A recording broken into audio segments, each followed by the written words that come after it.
Welcome back. AP వ్యాప్తంగా పశువుల రవాణాకు సంబంధించి ప్రభుత్వ నియమ నిబంధనలు విధిస్తూ డిజిటల్ సర్టిఫికేట్ విధానం తీసుకురావడం జరిగింది.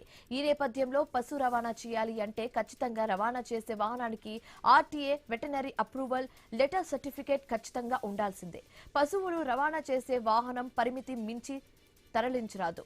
ఈ పశు రవాణాకు సంబంధించి మార్కెట్ టు మార్కెట్ రవాణా చేస్తామని కొంతమంది దళారులు పక్కా మార్గంలో కబేరాలను తీసుకొస్తున్నారని, వారిని పట్టించుకోకుండా చట్టబద్ధత అనుమతులు అన్ని ఉన్నా తమనే ఇబ్బంది పెడుతున్నారని యానిమల్ గూడ్స్ వాహన యజమానులు, రైతులు ఆవేదన వ్యక్తం చేస్తున్న పరిస్థితి నెలకొంది.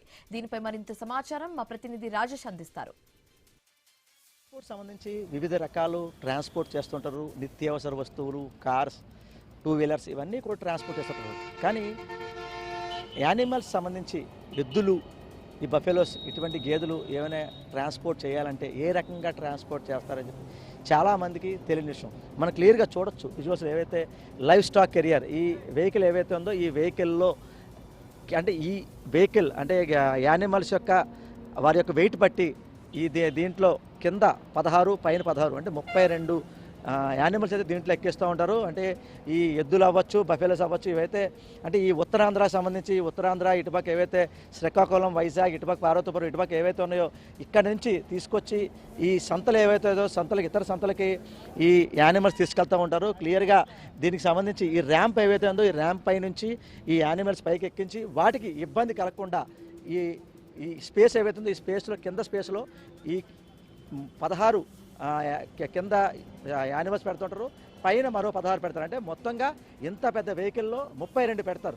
కొన్ని వెహికల్ అంటే కొన్ని యానిమల్స్ పెద్దగా ఉంటాయి, వాటైతే 20 పెడతారు. అంటే ఈ యానిమల్ యొక్క వెయిట్ బట్టి, దాని యొక్క క్యాపబిలిటీ బట్టి దీంట్లో అయితే పెడతా ఉంటారు. కానీ ఇదంతా కూడా ఆర్టీఓతో డిజైన్ అయి ఉంటుంది. అలాగే యానిమల్స్ ఎక్కించేటప్పుడు ప్రతి ఒక్క యానిమల్ని యానిమల్ హస్బెండరీ డిపార్ట్మెంట్ నుంచి వారు సర్టిఫై చేస్తేనే వీటి పైకెక్కిస్తారు.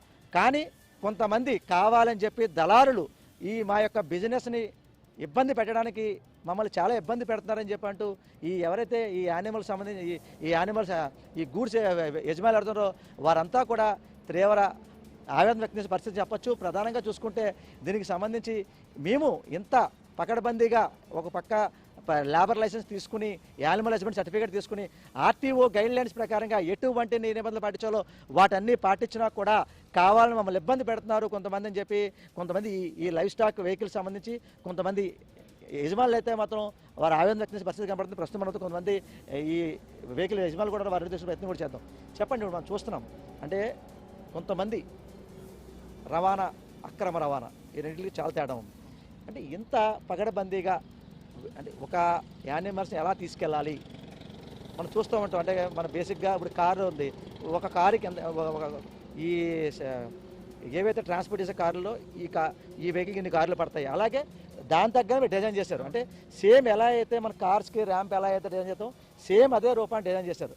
అంటే ఒక క్యాటిల్కి ఇబ్బంది లేకుండా, అంటే ఎంత అలా పెట్టినప్పటికీ కూడా మిమ్మల్ని ఇబ్బంది పెడతారు చాలామంది. ఒక పక్క అధికారులు కానీ లేదా కొంతమంది ఇబ్బంది పెడతారు. అంటే దాన్ని ఎందుకు, దానికి కారణం ఏంటి సార్? ఇప్పుడు ఇల్లీగల్ వ్యాపారం జరిగితే కొంతమందికి లబ్ధి చేకూరుతుందండి. ఇల్లీగల్ వాహనాలు ఆపితే డబ్బులు ఇస్తారు, డబ్బులు వసూలు చేస్తారు. అక్రమ వసూలు జరిగి గతంలో ఈ అక్రమ వసూళ్ళకి తట్టుకోలేక రైతులు గట్ట వ్యాపారాలు చేయడం అనేసి ఇబ్బందులు పడుతుంటే మేము ప్రభుత్వ అనుమతులతో కొన్ని వాహనాలు రూపొందించాం సార్. మీరు చూసినట్టుగైతే అన్ని ఎమ్యూనిటీస్ ఉన్నాయి, అన్ని ఫెసిలిటీస్ ఏర్పరిచాం, అన్ని అనుమతులు కూడా ఉన్నాయి, మదర్ సర్టిఫికెట్లు అని.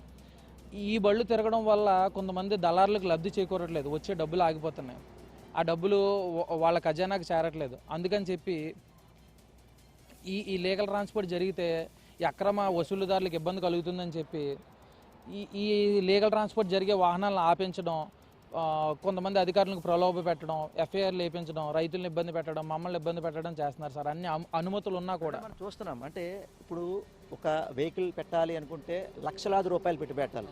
అంటే సర్వసాధారణంగా చాలామంది వివిధ బిజినెస్ చూస్తుంటారు. దాంట్లో భాగంగా ఒక రైతు పక్షాన్ని కానీ లేకపోతే ఈ బిజినెస్ చేస్తే బాగుంటుందన్న ఆలోచనతో మీరు దీన్ని డిజైన్ చేశారు. అంటే ఎంత డిజైన్ చేసినా కూడా కావాలని చెప్పి అంటే దళారుల యొక్క ప్రోత్సాహం కోసం నిజంగా ఇలా చేస్తే మీరు చాలా ఇబ్బంది కదా, అది ఏంటిది సార్? ఈ వాహనం రూపొందించడానికి సుమారు 35 లక్షల నుంచి 40 లక్షల దాకా అవుతుంది సార్. నెలకు వచ్చేటోడికి వాయిదా కట్టాలంటే ₹1,00,000 6-7 సంవత్సరాలు కట్టాలి మేము. ఒక నెల బండి ఆగిందంటే మా మీద బర్డెన్, చాలా బర్డెన్ సార్.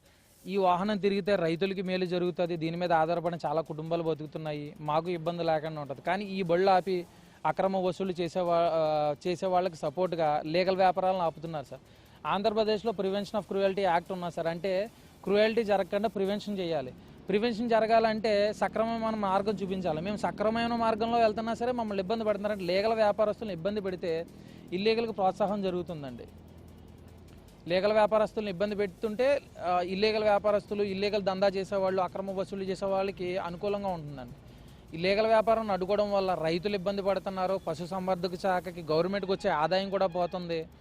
మేము అన్ని అనుమతులు తెచ్చుకుని వెంటిలేషను, వాటర్ ఫెసిలిటీస్, కేర్ టేకర్లు, మెడికల్ కిట్లు, వ్యాక్సినేషన్లు అన్నీ చేయించుకుని ప్రభుత్వ అనుమతులతో ట్యాక్స్ కట్టి, చలానాలు కట్టి, అన్ని వ్యవహారాలు చేసి అన్ని అనుమతులతో ట్రాన్స్పోర్టేషన్ చేస్తున్నా మా పైన కొంతమంది అధికారులు ప్రలోభాలకు గురై తప్పుడుగా కేసులు నమోదిస్తున్నారు. చూస్తున్నామండి. ఇప్పుడు డిప్యూటీ సీఎం పవన్ కళ్యాణ్ రైతే పెద్ద దిక్కు, రైతు పక్షాన్నే ఉండాలని చెప్పి ఆయన చాలా సందర్భాల్లో పలు సమావేశాలు కూడా చెప్తూ ఉంటారు.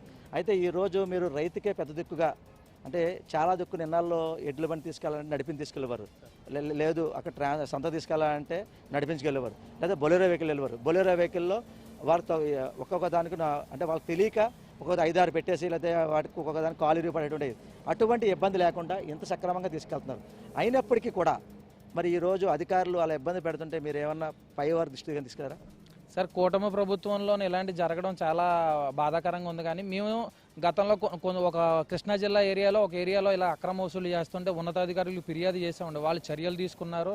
ప్రభుత్వ అధికారులకి రిపోర్టులు పెట్టాం, తర్వాత పైన కూడా పెట్టాం, కలెక్టర్ గారికి కూడా కంప్లైంట్ పెట్టాం. కానీ ఇప్పుడు జిల్లా మార్చి వీళ్ళు వేరే జిల్లాకి చేరారు. ఖచ్చితంగా అవసరమైతే మేము వాళ్ళ పూర్తి ఆధారాలతో పాటు బయట పెడతాం. డిప్యూటీ సీఎం పవన్ కళ్యాణ్ గారు రైతులకి చాలా మంచి చేద్దామని చూస్తున్నారు. పశు రవాణాలో కూడా ఎటువంటి అవకతవకలు జరగకూడదు, ప్రివెన్షన్ ఆఫ్ క్రూయాలిటీ అమలుపరచాలి, కౌస్లాటర్ అనేది జరగకూడదని చెప్పి చాలా షరతులు పెట్టారు. మా ఈ రవాణాలో, ఈ లీగల్ ట్రాన్స్పోర్టేషన్లో ఆవులు అనేవి ఖచ్చితంగా ఎక్కించాం.